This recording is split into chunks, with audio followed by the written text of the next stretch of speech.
Bonjour à tous, merci Révérend pour la question. Je suis Safi, je suis blogueuse, on va dire. Et donc, pour répondre à la question, j'aimerais apporter une petite nuance. Comment choisir ses amis dans l'Église? J'aimerais dire peut-être comment choisir des personnes qui vont devenir mes amis. Parce que dès qu'on rencontre quelqu'un, ce n'est pas forcément déjà notre ami. Pour moi, l'amitié, c'est vraiment un chemin qu'on parcourt ensemble. Et à un moment, on dit que c'est notre ami. Alors, la première chose, j'ai à l'esprit un verset qui vient, Proverbe 27, verset 19. Comme dans l'eau, le visage répond au visage, ainsi le cœur de l'homme répond au cœur de l'homme. Je crois que la première chose pour choisir ses amis, c'est notre cœur. Dieu, par le Saint-Esprit, peut utiliser notre cœur comme un outil pour nous dire, oui, cette personne peut être ton ami. La deuxième chose, je dirais, c'est la prière. Pour moi, Jésus est un modèle parfait dans les relations. Et lorsqu'il a dû choisir ses compagnons de service, les 12 disciples, il a passé 24 heures de conversation avec son Père. Et donc, je ne dirais pas qu'on va passer 24 heures à prier pour savoir si une personne va être notre amie, mais je pense que la prière est un élément essentiel pour pouvoir en fait, avoir la certitude que cette personne peut être notre amie, surtout dans l'Église. Et il y a un autre point, je dirais, on peut demander conseil. On a un berger. Le berger a quasiment une vue à 360 degrés dans l'église. On peut aller voir notre pasteur. Je confirme. On peut aller voir notre pasteur et demander, j'aimerais me lier d'amitié avec telle personne. Est-ce que tu peux me donner un conseil? Le conseil de notre berger peut être une réponse à notre question par rapport à une personne. Et pour finir, j'aimerais dire, on se lie d'amitié aussi en fonction de notre destin. Donc, si par exemple, vous avez une vision claire de là où vous voulez aller, il y a des personnes que vous allez vouloir vous greffer à elles parce qu'elles font partie de votre destinée. Merci beaucoup.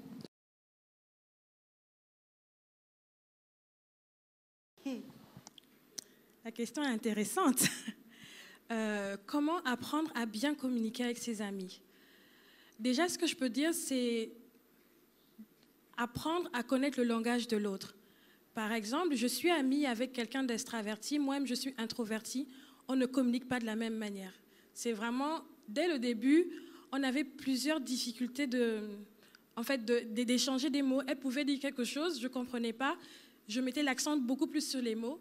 Donc, on a appris au fur et à mesure, ça fait plus de 4 ans maintenant, à apprendre le langage de l'autre.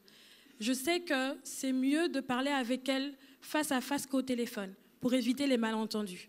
Vraiment, parce qu'on peut s'envoyer un message, elle va comprendre différemment ce que j'ai écrit. Donc, je dis, écoute, c'est mieux qu'on se voit, on va se parler face à face pour éviter les malentendus. Déjà, apprendre le langage de l'autre et rester à l'écoute. C'est-à-dire, quand notre ami va nous parler, ne coupez pas sa phrase. Il y a des gens, je connais certaines personnes qui réfléchissent très vite. Donc, quand son ami va parler, elle va dire 2-3 mots, elle a déjà compris l'histoire et elle veut déjà répondre, apporter la réponse. Non, tu peux faire comme ça. Laisse l'autre finir de parler. Même si elle prend du temps, c'est de respecter déjà l'autre et rester à l'écoute, lui donner la possibilité de dire tout ce qu'elle veut dire. Donc, voilà, c'est ce que je peux dire. Et en troisième point, c'est accepter la différence.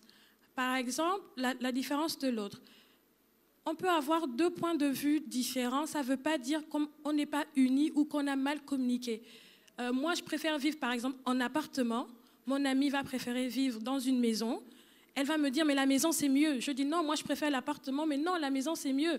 Et là, on a 2 points de vue différents. Et c'est bien de l'accepter. Ça ne veut pas dire qu'on a mal communiqué, juste qu'on a 2 points de vue différents. Et je pense à s'exprimer clairement. Parfois, on aime tourner autour du pot. On ne veut pas dire exactement ce qu'on veut dire. Ça ressemble aux femmes, ça. Quand tu dis ça, je sens. C'est-à-dire, quand tu dis ça, je sens. Oui. Même les hommes font ça quand même. Ils tournent autour du pot. Ils ne veulent pas être très, très direct. Les hommes, excuse-moi, les hommes, dites c'est pas vrai. Dites. Merci. On te redonne la parole, il n'y a pas de problème. Les femmes, est-ce que vous êtes d'accord que les hommes ne sont pas assez directs parfois? Merci. Bon, ok, on est d'accord qu'on n'est pas d'accord. Voilà. Non. Voilà, 2 points de vue différents. Donc, en fait, c'est de pouvoir s'exprimer clairement. Merci. Vraiment s'exprimer clairement. de pouvoir dire ce qu'on pense vraiment.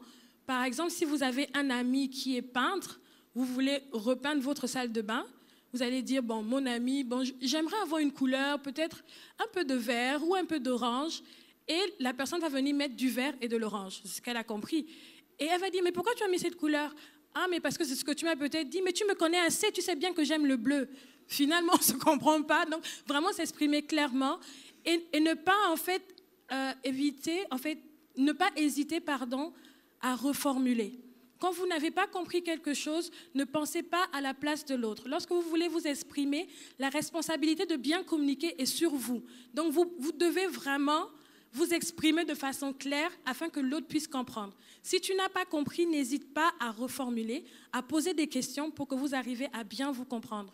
Et je pense que dans la conversation avec Dieu, pour prier par rapport à ce point, vous pouvez demander à Dieu de vous révéler la personnalité de l'autre. Je pense qu'il y a une histoire comme ça dans la Bible, je parlais, je pense, avec Claude, qui disait, dans la tour de Babel, c'est Dieu qui a confondu les langages. Ils s'entendaient super bien, ils avaient un même langage, Dieu est venu confondre tout.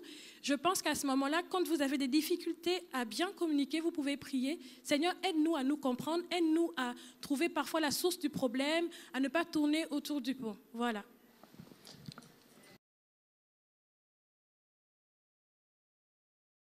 Alors, lorsque j'étais en voyage missionnaire, c'était dans un pays très fermé à l'évangile. Donc, il y a une famille il y a une maman qui avait trois fils. Il y a un qui s'est converti à Jésus, ils étaient musulmans. Et ce qui s'est passé, c'est qu'il n'a pas eu le choix. La maman a organisé ses funérailles. Ils ont mis un cercueil dans la maison.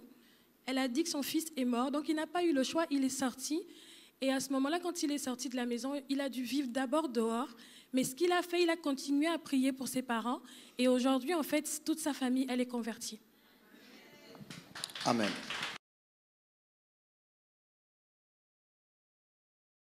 Pardonner, c'est pas simple. C'est vraiment pas simple. Et en fait, moi, je dirais qu'on se sent trahi. Et pour pardonner, c'est pas simple. Qu'est-ce qu'on peut faire? Je pense à deux choses.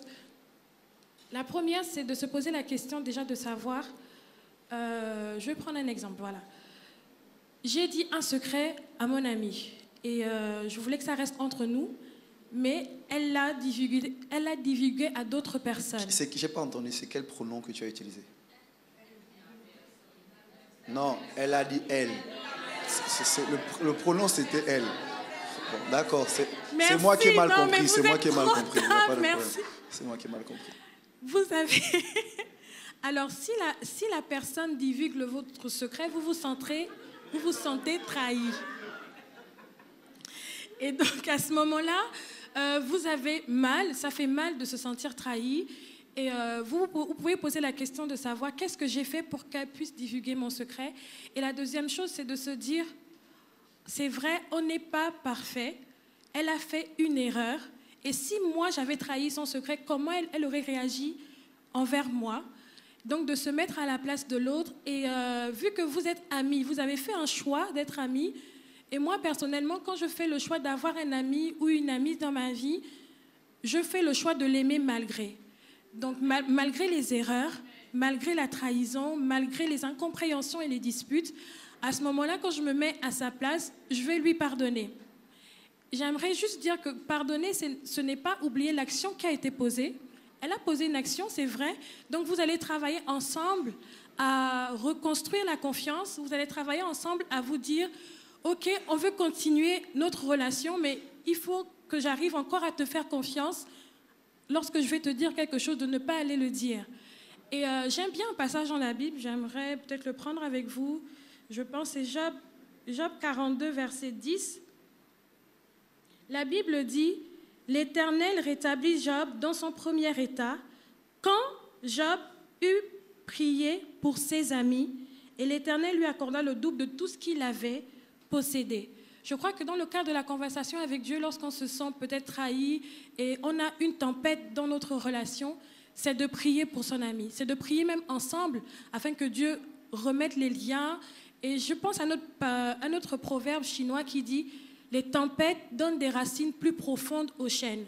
La trahison, elle est venue, elle a soufflé sur notre relation, mais si on sait pourquoi on s'est mis en relation, si on sait qu'on s'aime malgré cela, on va prier ensemble.